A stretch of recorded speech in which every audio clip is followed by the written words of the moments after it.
Yeah. So how are children so affected by diesel cars? Well, diesel cars, the exhaust is carcinogenic. So when we say carcinogenic, it looks like the burnt toast carcinogenic, like the cigarette smoking carcinogenic. The toxins inside of the diesel exhaust include a huge amount of the same carcinogens as in cigarette smoke. So for children with their small developing lungs, it has a massive effect. So to what extent do you think ULEZ will actually solve this problem? Well, ULEZ will take the dirtiest vehicles off the road, or at least attempt to do so by charging them. Over time, people will realise it's a lot cheaper and a lot more cost effective to simply upgrade their vehicles to the latest Euro standard. This will hopefully reduce pollution on the roads and make things better for the children. There are other things to consider, which is actually children are that much closer to the exhaust of the vehicle. So as much as we're measuring up here and children are down at this level, so a child will be exposed to around 30% more than an adult. A baby in a buggy exposed to around 60% more than an adult. So even with the ULEZ, we still have to appreciate that if a child's near a busy road, near an idling vehicle, then they are breathing toxic air.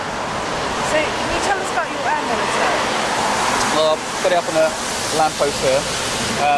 It's here to measure the exhaust coming from large vehicles like this one. It's a HU mesh monitor. So what that means is it can measure nitric oxide, nitrogen dioxide and ozone.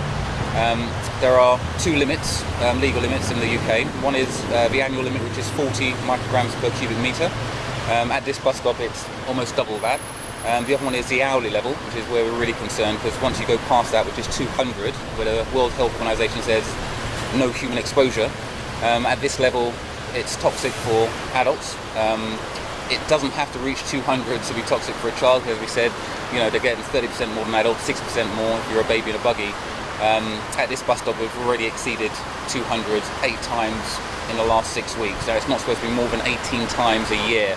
So as you can imagine, we're going to exceed legal limits at this bus stop. So for children, unfortunately it's very dangerous to actually be simply on a road or waiting for a bus, you know, next to the road. So how is your campaign being funded? It's not at the moment. I've decided just to get started, do what I can. I have a bit of faith in human nature, so the idea is simply I've paid for the monitor, it's around £6,000, built a website, done the rest of the work, and the idea is as I share this information, I'd imagine that the parents will be thinking, wow, we need to support this, we need more monitors. The only way we're going to get that at the moment is if we fund it ourselves. Unfortunately, the government doesn't agree that we need to be monitoring pollution locally.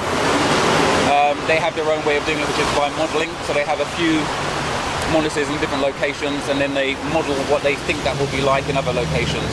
They're modelling for an area like this, says that pollution is low. We've actually got a monitor, we've actually got it here, and it says it's way past legal limits. So I think the reason, well, I think that the idea would be to encourage more people to actually, you know, chip in. Let's get the monitors and let's see what our children are breathing. And have you faced any opposition towards your campaign?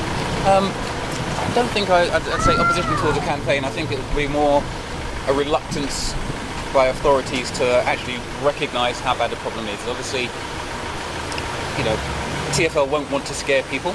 They don't want to tell them that waiting at a bus stop is dangerous, because people have to wait at bus stops. But there's the other side, which is if you don't tell people that waiting at a bus stop like this is dangerous, then they stand here, they wait here.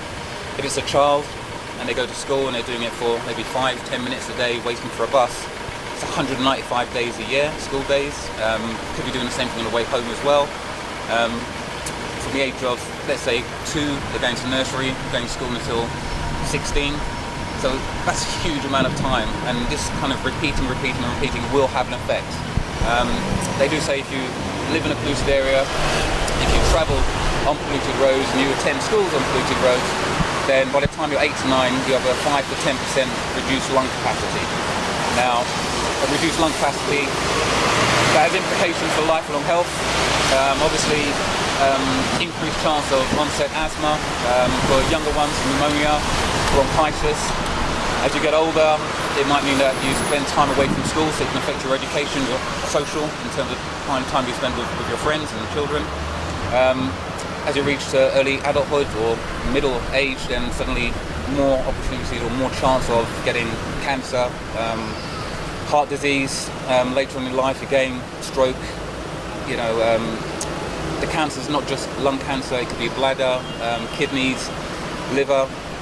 Obviously, the effects of air pollution, people are finding out more and more now. So we realise they've actually been able to track and say actually it's getting into the placenta, so it's affecting babies before they're born through what their mums are breathing. But again, with young children, you know, it's actually getting into their lungs, stopping their lung growth, but it's actually spreading throughout their bodies.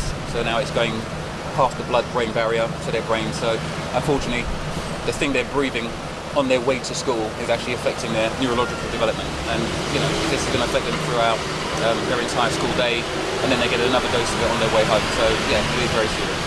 A lot of people have taken to Twitter to say that it's not fair that they should pay fine. Like whether it's next year or 3 years, they say it's not fair because they've invested in the vehicle and now they can be penalised for it. What do you have to say about that? I completely understand. 10 years ago, the government said, buy diesel, it's the best thing for the environment. And yes, it is the best thing for the environment in terms of CO2. The government at the time, we believe they knew, you know, the scientists told them this is going to have an effect on people's health in terms of nitrogen dioxide. They made that choice, they encouraged us to buy them, people bought them in mass. If I was there, I would have bought one if I was going to buy a car at that time.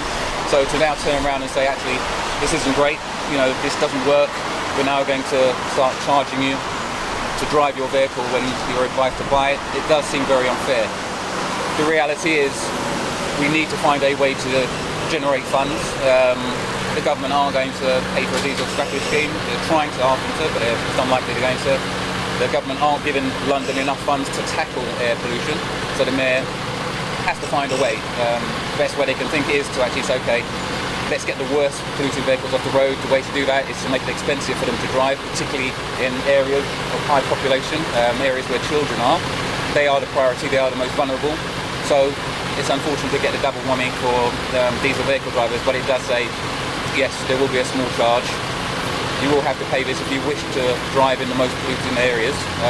That will help to reduce pollution, and hopefully, you know, over time they can then upgrade their cars to either, you know, one that meets the legal requirements, or actually, you know, the EV revolution is on its way.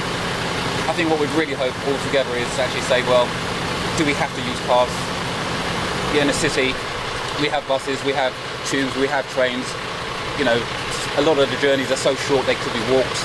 We have alternative ways to get on a school run, for instance, like a cargo bike or an e-cargo bike, and you know, put your kids in the front of those, strap them in, make sure they're nice and safe, and make your way to school, especially for things like the school run.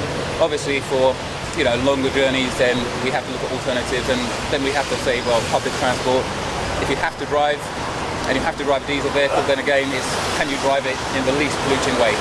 So when they're accelerating and braking, they're generating so much emissions that we're just really by saying, well, we have to do more to try and minimise their pollution. Okay.